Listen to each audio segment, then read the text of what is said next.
안녕하세요. 저는 수도권에 살고 있는 40대 초반의 여자랍니다. 저는 현재 다시 싱글 라이프를 즐기며 인생을 활기차게 살려고 노력하고 있어요.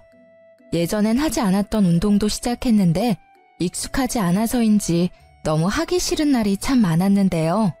우연히 이곳을 알게 되어 매일 운동하면서 사연 하나씩 들으니까 딱인 거 있죠? 요즘은 제 하루 중에서 운동하는 게 가장 좋아하는 시간이 될 정도랍니다. 저도 만만치 않은 기막힌 사연을 갖고 있어서 고민 끝에 여러분께 들려드리고 싶어 보내보게 되었어요. 그럼 제 이야기를 한번 해볼게요. 재밌게 들어주세요. 저는 30대 후반에 늦은 결혼을 했거든요. 30대 초반까지도 아무 생각 없다가 35살이 되니까 마음이 조급해지기 시작하더라고요. 같이 놀던 친구들도 하나둘씩 다 남자를 만나기 시작하고 말이죠. 그래서 열심히 소개팅을 나가기 시작했어요. 나이가 들수록 소개팅 횟수도 점점 줄어서 나중엔 어디서 남자를 만나야 할지 고민할 정도였답니다. 그냥 혼자 살아야겠다는 생각을 하던 차에 별로 친하지도 않았던 친구가 갑자기 소개팅을 해보라고 해서 아무 기대 없이 나가게 되었는데요. 그동안 만났던 남자들과는 다르게 외모도 멀끔하고 성격도 괜찮더라고요. 제가 사실 소개팅 잘하진 않는데 친구가 정말 괜찮은 분이라고 해서 이렇게 나오게 되었습니다. 근데 정말 나오길 잘한 것 같네요. 근데 공무원이시면 인기 많으실 것 같은데 왜 아직까지 혼자세요? 외모도 40살이라고는 안 믿겨요. 엄청 동안이시네요. 제가 좀 동안이란 소린 듣습니다. 글쎄요. 전 이해심 많은 여자가 이상형인데 아직 그런 여자를 못 만나서 아직 싱글입니다. 근데 민영 씨는 처음 뵈었는데도 참 편한 느낌이 드네요. 이해심 많은 여자라 그때 눈치를 챘어야 하는데 저도 바보 같았던 게 남편이 참 마음에 들어서 잘 보이려고 애를 썼다는 거죠. 솔직히 그때는 제가 만날 수 있는 남자 중에서도 제일 괜찮다고 생각이 들었어요. 어떻게든 놓치고 싶지 않아서 착한 척도 많이 하고 이해심 많은 척도 했죠. 전 한 직장을 오래 다녀서 벌써 팀장 직급이었고 연봉도 남편보다 훨씬 많았어요. 아무래도 공무원이다 보니 월급이 많지는 않았지만 노후가 안정적이니까 지금은 더 버는 내가 더 쓰자는 생각을 했었답니다. 그렇게 6개월이란 짧은 기간을 연애를 하고 바로 결혼으로 진행이 되었으면 하는 생각이 들더라고요. 그러던 차에 남편도 저에게 은근슬쩍 결혼 얘기를 꺼냈죠. 아무래도 우리 나이가 있으니까 결혼에 대한 얘기를 좀 해야 되지 않을까? 자기는 나랑 왜 결혼하고 싶어? 내가 나이가 좀 있는데 자기 부모님 마음에 들까 걱정이네. 난 너무 어린 여자는 싫어.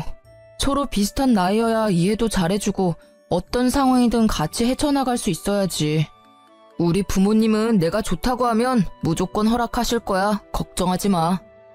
그렇게 처음으로 시부모를 만나게 되었는데요. 회사 중역들 사이에서 프레젠테이션 할 때도 떨지 않는 제가 너무나 긴장이 되더라고요. 하지만 걱정과는 다르게 참 점잖고 좋으신 분들이라는 생각이 들었어요. 우리 아들이 40이 돼서도 장가갈 생각을 안 하길래 내심 걱정을 했는데 이렇게 참한 아가씨를 데려오려고 그랬나 보네. 민영이가 은근히 걱정을 많이 하더라고. 봤지? 우리 부모님 다 좋아하실 거라고 했잖아. 아유, 당연하지.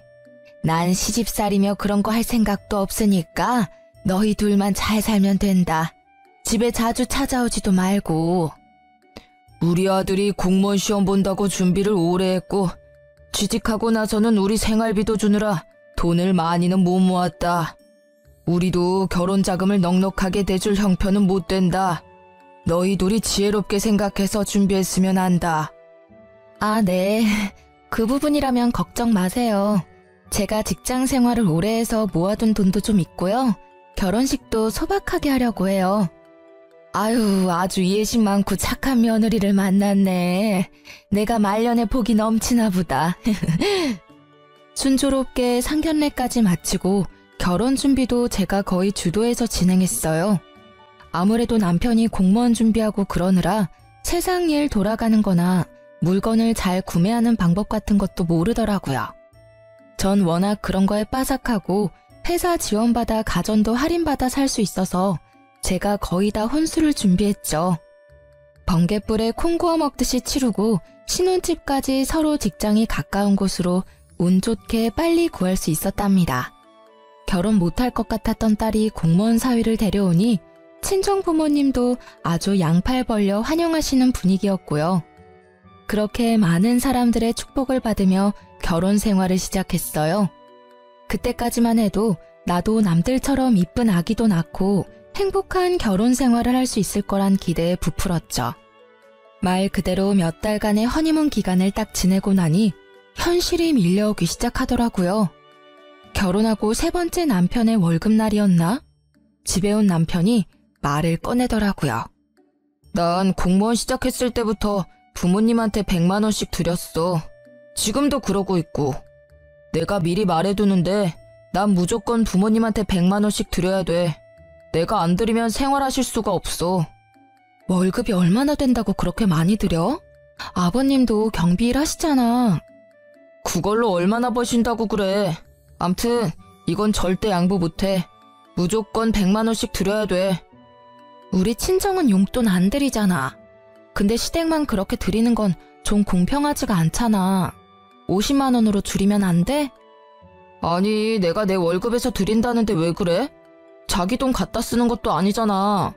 내가 안 드리면 생활이 안 되셔. 자기가 이해를 해줘. 이제 결혼했고 우리는 부부잖아. 네 돈 내 돈 하는 게 의미가 있어? 같이 돈 모아서 집도 옮기고 아기 키울 생각도 해야지. 아, 답답하네. 아직 아기도 없는데 벌써부터 걱정이야. 자기 이해심 많잖아. 이건 진짜 이해해줘야 돼. 그럴 수 있지? 이 일로 며칠을 다퉜지만 남편은 절대 주장을 굽히지 않더라고요. 평소엔 웬만하면 져주는 사람인데 지네 부모님 용돈 문제에 있어서는 아주 무서울 정도로 고집을 부렸죠. 저는 너무 속상해서 친정 엄마에게 털어놓고 말았습니다. 너무 나쁘게만 생각하지 말고 그렇게 하도록 해. 2명이서 사니까 바깥 사돈 월급만으로 부족할 수 있지. 우리야 용돈 필요 없으니까 우리 줄 용돈까지 시댁에 드린다고 좋게 생각하고 남편이랑 화해하고, 응? 엄마가 그렇게까지 말해주니 마음이 좀 풀리기도 하고 친정 부모님께 죄송스럽기도 하고 여러 가지 감정이 들었죠. 결혼한 지 얼마 되지도 않았고 결국 남편을 이해해주기로 했답니다. 근데 남편 월급에서 100만 원 빼고 보험료 빼고 뭐 빼고 하면 남는 돈이 별로 없는 것 같더라고요. 처음엔 생활비라고 돈을 주더니 액수가 점점 줄더라고요. 제가 군말 안 하고 그냥 받으니까 괜찮다고 여겼는지 어느 달은 기막히게도 20만 원을 주는 거 있죠? 금액을 보고 순간 열이 확 뻗쳐서 남편에게 쏘아붙였답니다. 해도 너무하는 거 아니야? 시댁엔 매달 100만 원씩 주면서 지금 생활비라고 달랑 20만 원 준 거야? 이번 달에 자동차 보험료 내고 쓸 데가 좀 있었어. 당신이 나보다 더 훨씬 많이 벌잖아. 더 버는 사람이 생활비 좀 더 내면 어때서 그래? 너무 야박하게 그러지 말자. 내가 그동안 말을 안 해서 그렇지 지금까지도 내가 생활비 거의 다 부담하고 있었거든? 자기가 시켜먹는 배달비가 한 달에 얼만지 알아? 20만 원으론 배달비도 안 나와. 여자는 결혼하면 다 이렇게 무섭게 변하는 거야? 자기 참 착하고 이해심 많은 여잔 줄 알았는데 이렇게 싸붙이니까 너무 무섭다. 나 공무원이잖아. 노후에 연금 나오면 다 자기 줄게. 지금은 더 버는 자기가 좀 더 내. 노후는 내가 책임지면 되잖아. 말다툼할 때마다 노후엔 지가 책임진다는 말을 하면서 거들먹대는데 슬슬 꼴보기가 싫더라고요. 솔직히 연금 나오는 게 얼마나 된다고 저러는지 제가 들고 있는 개인연금이 더 많이 나올 것 같은데 말이죠. 같이 있으면 더 행복하려고 한 결혼인데 어째 혼자 살 때보다 생활이나 심적으로나 쪼들리니까 이게 맞나 싶더라고요. 그러던 어느 날 시모가 저녁에 신혼집으로 찾아온다고 연락을 해왔죠. 그래서 부랴부랴 퇴근을 해서 아파트 앞에 가보니까 시모가 벌써 와서 팔짱 딱 끼고 현관문 앞에 서 있더라고요. 어머니 오신다고 며칠 전에 연락 좀 해주시죠. 일부러 그랬다. 그래야 평소에 어떻게 해놓고 사는지 좀 보지. 그 말을 들으니까 좀 벙찌더라고요. 그래서 대답도 못하고 일단 집으로 같이 들어갔어요. 아무리 맞벌이라고 해도 네가 안주인인데 집을 좀 깨끗하게 해놔야지. 청소기는 언제 돌렸니? 어우, 이 바닥에 머리카락 쌓인 것 좀 봐. 손에 한 움큼 잡힌다. 아, 죄송해요. 평일엔 너무 바빠서 못하고요. 주말에 몰아서 다 하고 그래요. 아유, 요즘 애들은 아주 편하게 산다니까. 근데 보통 지금 들어오니? 그럼 저녁은 언제 차려서 먹어? 아, 오늘은 좀 일찍 끝내고 온 거고요. 평소엔 정수 씨 혼자 차려 먹거나 배달 시켜 먹고 그래요. 뭐? 남편 밥도 안 챙겨줘? 너 그러려고 결혼했니? 우리 아들은 내가 아침도 삼첩반상으로만 차려줬는데 오늘은 너네 냉장고 검사 좀 하러 왔다. 기본적인 요리 실력이 있는지 말이다. 그런데 배달 시켜 먹는다고 하니 안 봐도 뻔할 뻔짜구나. 어머니, 제가 더 일찍 나가고 더 늦게 끝나는데 어떻게 밥을 해줘요. 더 여유로운 사람이 하는 거죠. 정수 씨는 정시퇴근이지만 전 정시퇴근 절대 못해요. 일이 많이 바쁘다고요. 시모는 혀를 끌끌 차며 어느새 냉장고를 들여다보고 있더라고요. 이게 뭐야? 텅텅 비어있을 줄 알았는데 뭐가 이렇게 많아? 어머, 이건 전복 아니야? 과일도 비싼 걸로만 사 먹네. 넌 요리도 안 한다는 애가 냉장고엔 뭐가 이렇게 꽉 찼어? 아, 친정어머니가 가끔씩 오셔서 채워주고 가세요. 제가 먹을 시간 없다고 그래도 그러시네요. 아유, 아까워라. 예, 그럼 내가 이거랑 이 전복이랑 이거 한우랑 또 이건 뭐니? 망고. 그래, 이것도 좀 가져가마. 어차피 너 먹을 시간 없다며. 니네 엄마 왔다 가면 정수한테 전화하라고 해야겠네. 아, 가져가셔도 되는데 정수 씨도 잘 먹어서요. 전부 다 가져가시는 건 좀 그런데요.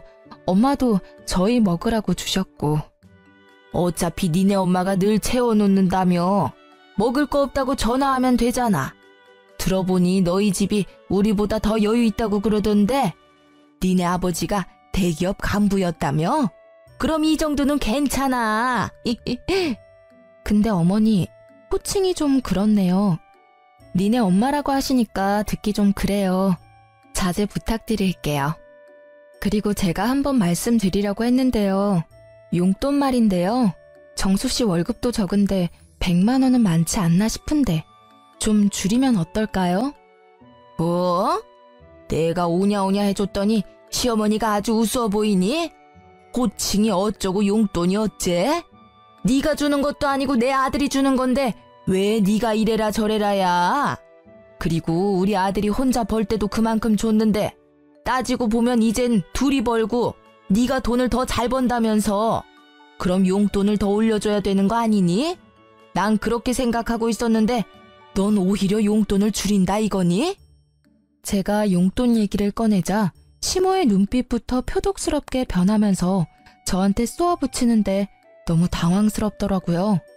저도 할 말은 하고 살아야 되는 성격인지라 그래도 조심스럽게 얘기를 꺼냈던 건데 시모는 아주 예민하게 반응하더라고요. 저는 더 이상 얘기를 이어갔다간 더 안 좋아질 것 같아서 일단 대꾸하지 않았어요. 시모가 혼자 궁시렁대면서 계속 씩씩거리는데 참 어떻게 반응해야 될지 모르겠더라고요.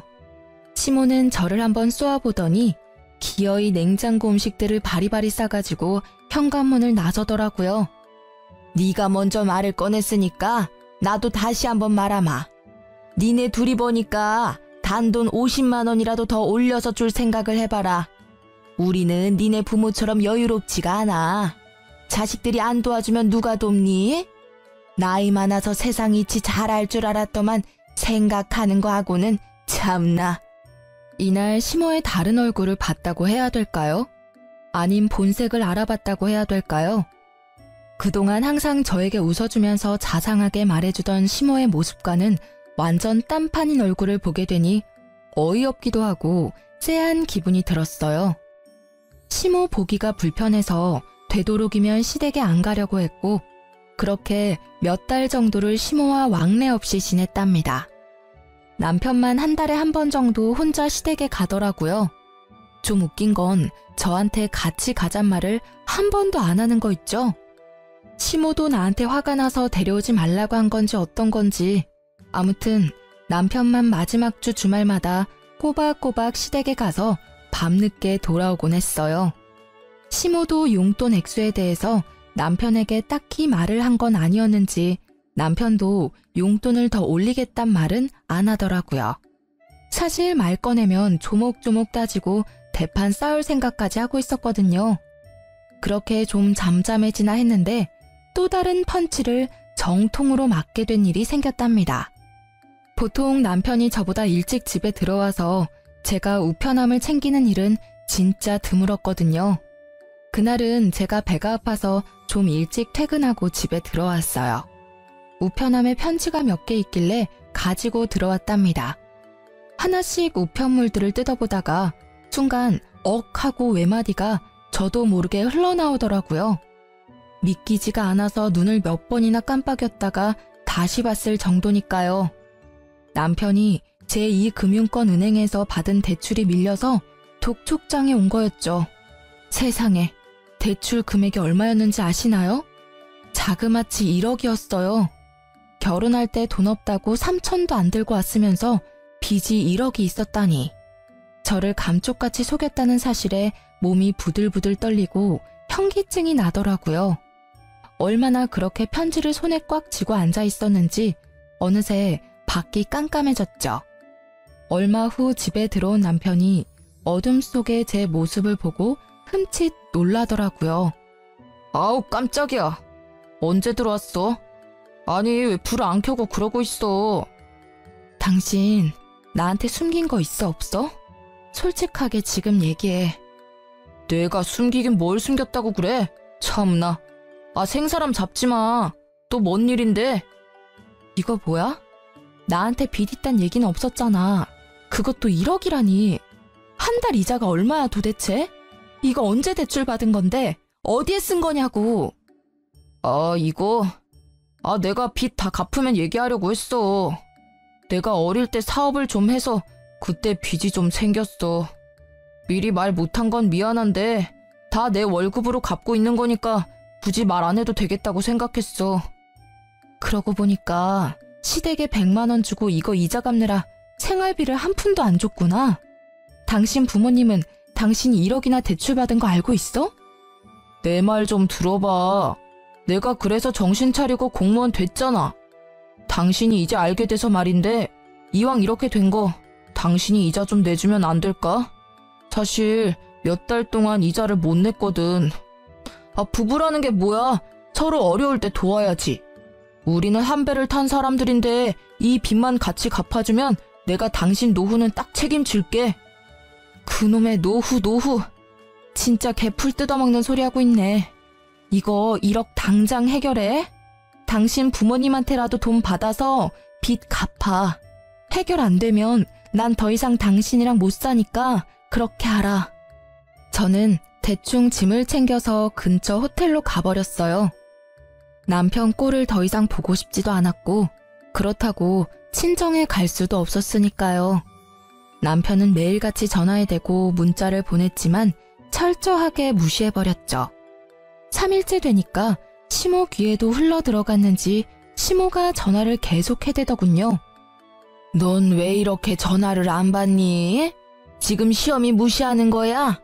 하긴 남편도 개무시해서 집도 나가버리는데 시부모야 얼마나 쉬워 보일 거야. 정수 씨한테 듣고 전화하신 거 맞아요? 왜 어머니가 화를 내세요? 빚이 1억이 있는데 저를 철저하게 속인 거잖아요. 어머님은 알고 계셨어요? 그래, 알고 있었다. 아니 지금 공무원 돼서 성실하게 갚고 있으면 됐지. 뭘 그거 가지고 바가지를 긁어대? 아주 하는 짓이 10대보다 못해. 지 맘에 안 든다고 가출이나 해버리고 말이야. 그리고 막말로 네가 어디 가서 우리 정수 같은 애랑 결혼할 수나 있었어? 나이는 많아도 우리 정수한테 잘할까 해서 결혼시켰더니 아주 성격이 개차반이야. 남편이 뭐라든 밀어줄 수 있어야지 여자가. 지금 말 너무 심하게 하는 거 아시죠? 며느리 무시하는 게 좋으세요? 아무튼 저는 대출 1억을 숨긴 남자랑은 한평생 같이 못 살 것 같으니까요. 지금 사과할 거 아니면 저한테 전화하지 마세요. 저는 시모의 막말에 화가 머리끝까지 나서 전화를 거칠게 끊어버렸답니다. 혼자서 곰곰이 연애 때부터 지금까지 생각을 해보았어요. 사실 죽고 못 살 정도로 사랑해서 한 결혼도 아닌데 왜 나만 이렇게 다 맞춰줘야 하는지, 그리고 남편의 문제를 어느새 제가 다 해결을 하고 있었다는 걸 깨달았죠. 아무리 남자가 애라지만 그래도 나보다 나이도 3살이나 많은데 보호받고 대접받는다는 느낌을 전혀 받지 못하고 살아왔더라고요. 거기다 빚이 1억이라니. 계속 같이 산다면 제가 같이 갚아야 할 것 같았죠. 저는 확실하게 매듭을 짓지 않으면 이혼을 해야겠다고 결정을 내렸어요. 제 태도가 확 달라진 걸 눈치챘는지 그날 저녁부터 남편이 어떻게 알고는 호텔까지 찾아와서 납작 엎드리더라고요. 여보, 미안해. 내가 잘못했어. 빚은 내가 천천히 무슨 일이 있어도 당신한테 피해 안 주고 매달 잘 갚을게. 우리 엄마가 한 말도 너무 심각하게 생각하지 말고 제발 한 귀로 흘려들어. 어? 여보, 제발 집에 좀 가자. 화 좀 풀고, 어? 월급 받으면 용돈이다 뭐다 해서 남는 돈도 없으면서 무슨 수로 1억을 갚아. 당장 생활비 100만 원도 못 주면서. 결혼하기 전이나 지금이나 버는 돈은 똑같은데 왜 이렇게 매달 쪼들려서 살아야 되는지 이해가 안 돼. 난 이렇게 경제적으로 힘들게 살고 싶지 않아. 이럴 거면 지금 헤어지는 게 좋을 것 같아. 여보, 난 당신 사랑해. 당신 없으면 난 죽어. 제발 한 번만 용서해줘. 내가 평생 걸려서 갚더라도 절대 당신한테 피해 안 줄게. 우리가 이렇게 늦게 만난 만큼 보란듯이 더 잘 살아야 되지 않겠어? 제발 여보, 내가 당신한테 다 맞추고 살게. 여보, 내 얼굴 봐서라도 한 번만 봐주라. 이때 진짜 뒤도 안 돌아보고 헤어졌어야 했는데 말이죠. 그놈의 미련이 뭐라고 정이 뭐라고. 제 손을 잡으며 눈물을 글썽이는 남편을 보니 마음이 약해지더라고요. 저는 몇 날 며칠을 고민하다가 남편을 한 번 더 믿어보기로 했답니다. 남편이 시댁에도 입단속을 시켰는지 시모 전화도 오지 않고 조용하더라고요. 남편이 매달 갚고 있는 이자를 꼬박꼬박 보여주니까 바보 같았던 저는 조금씩 남편의 빚도 같이 갚아주기 시작했답니다. 빨리 빚 문제를 해결하고 속 편하게 살고 싶었고 아기도 얼른 갖고 싶었거든요. 그렇게 1년쯤 지났고 명절 때만 하루 시댁에 다녀올 뿐 연락도 안 하고 사니까 세상 편하더라고요. 남편 혼자 매달 마지막 주말에 시댁에 갔다가 오는 건 여전했죠. 그래도 단 한 번도 같이 가자는 말을 안 하고 슬쩍 혼자 다녀오니까 서운하긴 하더라고요. 근데 당신은 마지막 주에 시댁에 가면서 왜 나한테 같이 가자는 말은 한 번도 안 해? 당신 우리 집 가는 거 별로 안 좋아하는 거 아니었어? 그래서 그냥 나 혼자 빨리 갔다 오는 거지. 해야 될 일도 있고. 무슨 일을 하는데? 어머님하고도 이제 좀 풀어야지. 계속 이렇게 지내는 건 나도 불편하고. 이번 달엔 나도 같이 갈까? 아니, 그럴 필요 없어. 우리 엄마는 벌써 다 잊어버리셨어. 걱정하지 마. 다음에 구정 때나 같이 가면 되지. 사실 집에 갔다가 동네 친구도 좀 만나고 오는 건데 그 정도는 괜찮지? 남편이 사람 좋은 웃음을 지으면서 얘기하는데 영 느낌이 안 좋더라고요. 뭔가 숨기는 것처럼 쎄하다고 할까요? 빚 문제로 이미 남편에 대한 믿음을 잃어버린 저는 뭔가 이상한 낌새를 받았죠. 동네 친구를 만난다니 바람이 난 것 같기도 하고 또 무슨 일을 벌이는 건 아닐지 의심이 되더라고요. 그래서 마지막 주말에 남편이 시댁에 갈 때 몰래 따라가 보기로 마음을 먹었답니다. 드디어 기다리던 날이 다가왔어요. 이른 아침에 남편이 어김없이 시댁에 간다며 나가더라고요. 저는 마트에 장 보러 간다고 남편과 같이 주차장까지 나가서 남편을 배웅하고 곧바로 제 차를 끌고 남편 뒤를 쫓아갔답니다. 30분쯤 달려서 시댁 앞에 서더라고요. 남편이 집으로 들어갔는데 5분도 안 돼서 시부모와 남편이 같이 나오는 게 아니겠어요? 셋이서 남편 차를 타고 어디론가 가더라고요.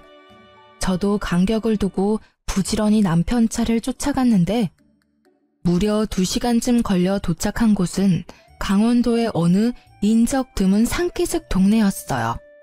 지금도 무슨 동네인지는 전혀 모르겠어요.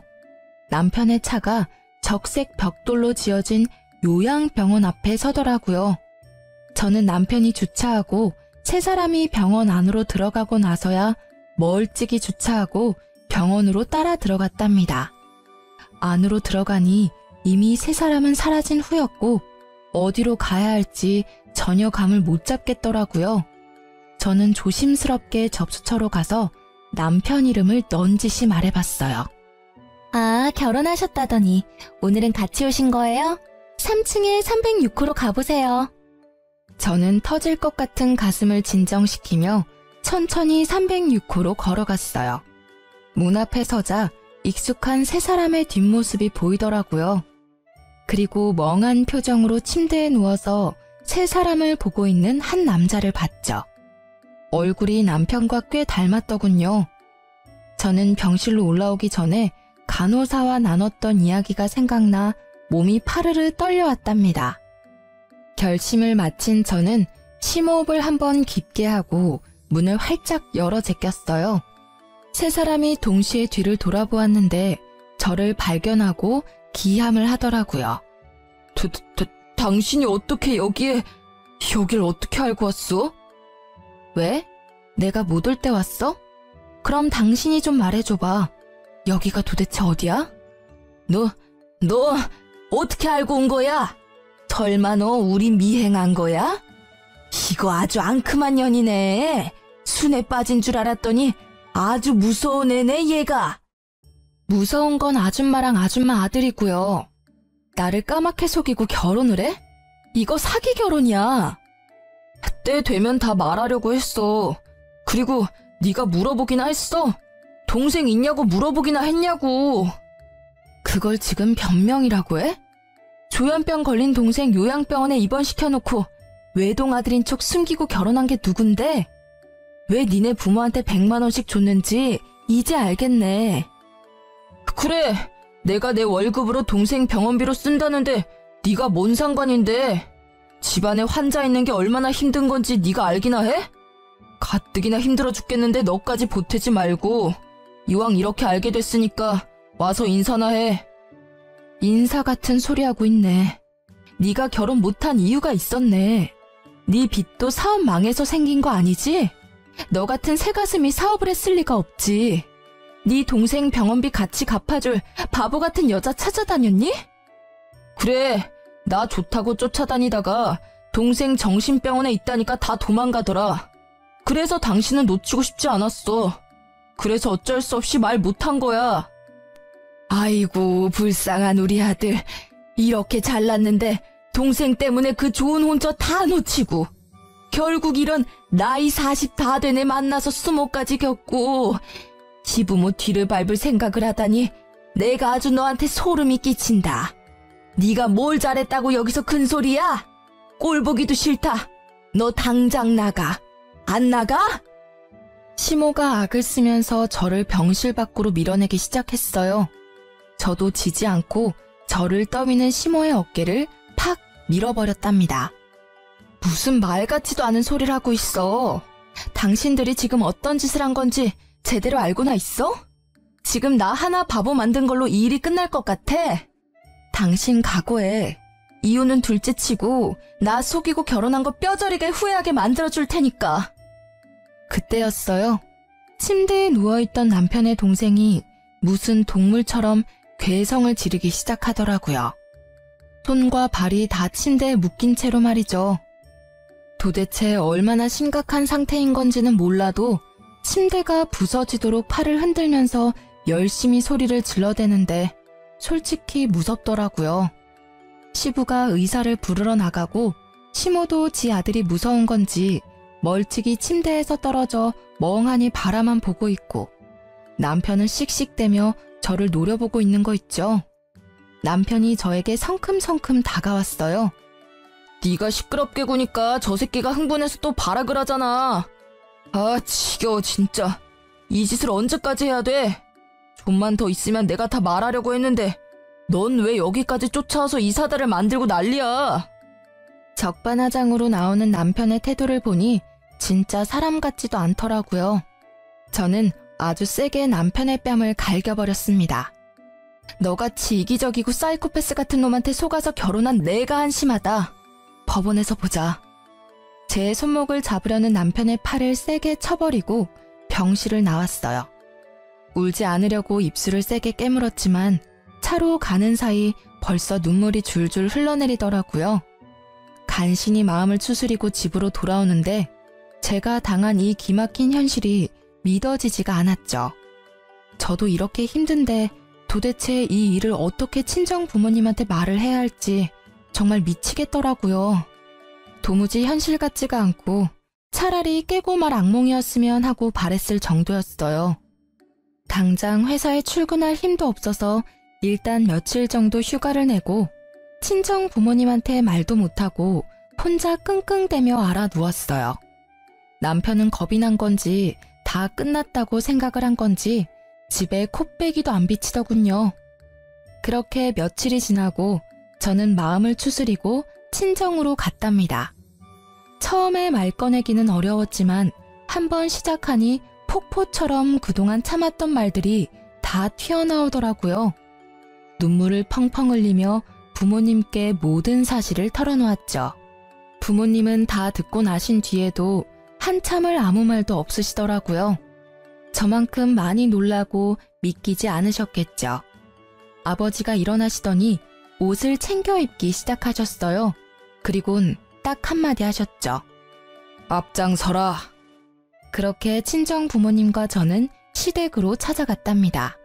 친정아버지는 시부모가 문을 열어주자마자 거침없이 들어가서는 그 집안에 있는 물건들을 닥치는 대로 던지기 시작했어요. 시부가 고함을 치며 친정아버지를 막아섰고 시모가 째랑째랑한 목소리로 악을 쓰며 말을 하더라고요. 아니 이게 지금 무슨 짓이에요? 교양 없게. 다짜고짜 쳐들어와서 지금 뭐 하는 거예요? 아이고, 그렇게 교양 있는 옆에 내가 우리를 감쪽같이 속이고 사기 결혼을 시켰어? 이거 진짜 콩밥 먹어봐야 정신 차릴 옆에 내 아니야? 당신들이 무슨 짓을 저지른지 알아? 이거는 명백히 사기 결혼이야. 내가 우리 딸 인생 망친 값 톡톡히 치르게 할 거야. 알아들어? 아버님, 제가 조만간 말씀드리려고 했어요. 속인 게 아니고요. 말하는 시기를 좀 늦춘 거죠. 그리고 아버님이 정신적으로 아픈 가족 돌보는 게 얼마나 힘든 건지 아십니까? 예? 그것도 이해 못 해줍니까? 그렇게 힘든 거면 너 혼자 감당하면 되지. 왜 애꿎은 우리 애를 데려다가 네 짐을 나누려고 해? 네가 우리 애를 사랑해서 결혼한 거야? 우리 애 데려다가 네 빚 같이 갚고 병원비 같이 내려고 그런 거 아니야? 아픈 동생 있다고 이렇게 이혼을 하자는 게 말이 됩니까? 당신 이렇게 나 버리면 천하의 못된 년 되는 거야. 부부가 어려울 때 서로 도와야지 이게 이혼할 일이야? 나는 절대 이혼 못하니까 마음대로 해봐.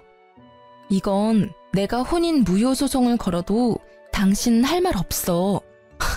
천하의 못된 년? 진짜 당신의 그 어거지에 기가 막힌다. 나한테 한마디 사과도 없으면서 어떻게 그딴 식으로 말해? 이 쓰레기들하고는 말이 안 통한다. 가자. 당장 이혼 소송 걸 거니까 어디 누구 말이 맞나 법원에서 가려보자고. 친정 부모님과 저는 그 길로 바로 아버지의 친구의 소개를 받아 변호사와 상담을 시작했어요. 동시에 신혼집도 바로 부동산에 내놓았답니다. 사실 시부모한텐 반반 결혼이라고 했지만 친정아버지 명의 아파트를 저희한테 살라고 주셨던 거거든요.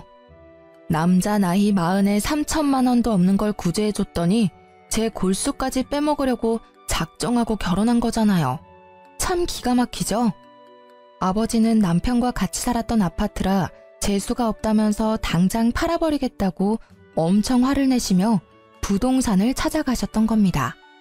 아버지가 워낙 성격이 불같은 분이라 가전들도 싹 팔아버리시고 남편 짐도 싹 정리해서 쓰레기장에 갖다 버리셨을 정도였어요. 속전속결로 정리하고 친정으로 들어가 지내면서 바로 남편에게 이혼 소장을 보냈죠. 역시나 바로 전화가 오더라고요. 너 집 비밀번호 바꿨어? 출근해야 되는데 입을 옷이 없어서 왔더니만 비밀번호 당장 말해. 들어가도 소용없어. 집 팔려고 내놨으니까. 당신 짐도 싹 갖다 버렸으니까 옷 없으면 새로 사 입던지. 어차피 좋은 옷들도 아닌데. 너 진짜 미친 거 아니야? 왜 내 허락도 없이 내 짐을 갖다 버려? 너 안 그래도 소장 보냈던데 우리 집 팔아버리고 내 짐 버린 것도 다 손해배상 물게 할 거야. 난 절대 이혼 안 해. 넌 내 옆에 붙어 살게 될 테니까 두고 보자. 손해배상? 지나가던 개가 웃겠네. 그리고 내 집 내가 판다는데 당신이 무슨 권리로 이래라 저래라야? 심지어 가정가구도 다 내가 혼수로 해가서 지는 꼴랑 텔레비전 하나 사왔으면서. 앞으론 변호사 통해서만 연락해. 난 더 이상 할 말 없으니까. 지 마음대로 안 되니까 아주 악을 써대는데 짜증나서 전화를 끊어버렸죠. 그리고 법원 판결 날 때까지 일체 연락을 받지 않았답니다. 판결 날 때 그 인간 얼굴 보기 싫어서 가지도 않았고요. 변호사가 다 처리해줘서 참 다행이었죠. 판결이야 당연히 저의 승소였죠. 사기 결혼 수준이었고 생활비도 다 제가 냈고 남편 빚도 제가 같이 갚고 있었으니 위자료로 받아낼 수 있는 최고 수준을 받아낼 수 있었어요.